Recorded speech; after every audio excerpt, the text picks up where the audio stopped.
We'll now go on to Mr. Jeneroux. Thank you, Mr. Chair. And through you, can the Minister confirm that she has reached out to the WHO in support of the Health Committee's request to speak to Dr. Alward? The Honourable Minister. Thank you, Mr. Speaker. I personally have not reached out to the WHO. Thank you. Mr. Jeneroux. As provinces begin to reopen their economies and Canadians are encouraged to return to work, is the government confident in the tools currently available to adequately trace cases and prevent a large second wave? The Honourable Minister. Thank you, Mr. Speaker. And in fact, the honourable member is correct. Tracking and testing is going to be a very important component of keeping Canadians safe. We are working with the provinces and territories as we speak to make sure that we have a comprehensive approach that will ensure the safety of Canadians when they return to work. Mr. Jeneroux.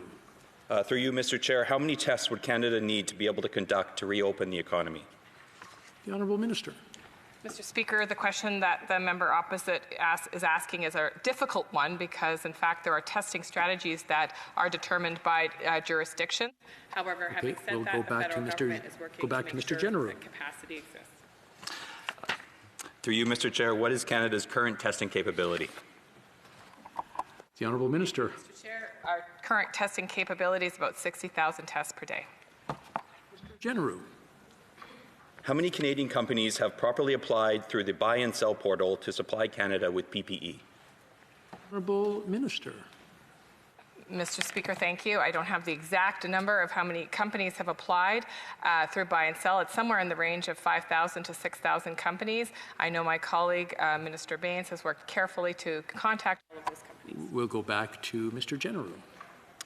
How many of these Canadian companies have been approved to begin producing PPE to the Government of Canada? The Honourable Minister. Thank you very much, Mr. Speaker. I'm looking for the detailed information on how many companies have been approved, but I can say it's a fair number of companies, Mr. Speaker. There are a variety of different devices that are being analyzed through Health Canada.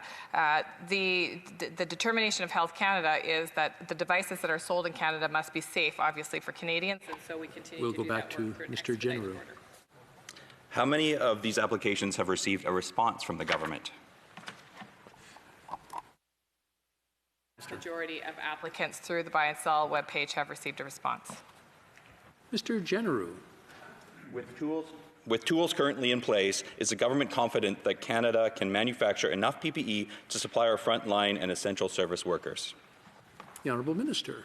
Well, thank you, Mr. Speaker, and of course I'm sure the member is aware that personal protective equipment is in hot demand all across the world as countries prepare and manage their respective outbreaks. Here at the Government of Canada, the member is well aware that we have both a procurement process and a domestic production process, and we are, we believe, turning a corner. We have Mr. Jeneroux. Has the Minister heard from patient groups that the PMPRB regulatory changes will negatively affect drug supply? The Honourable Minister. Thank you very much, Mr. Speaker. In fact, there are some members of Canadian society who have concerns with the PMRPB, and there are others that do not. Thank you. Jeneroux.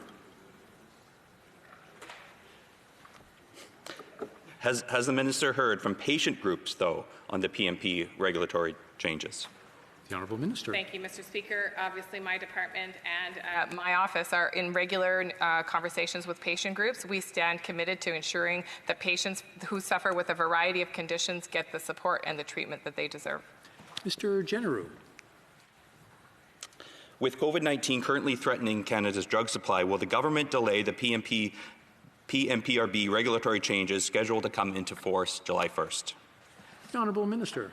Mr. Speaker, I think the honourable member knows that our government has been committed to ensuring that medication is available to Canadians and that the cost of medication does not stand in the way of Canadians getting the medication that they deserve and they need to treat their illnesses. We'll continue that important work. Mr. Jeneroux. Again, Mr. Speaker, will the scheduled July 1st date be rescheduled or delayed? The Honourable Minister. Mr. Speaker, our government will always remain committed to the work that we started in our mandate and that has been supported by Canadians to ensure that the cost of medication is not something that makes medication inaccessible to Canadians. We'll now go to Ms. Shin.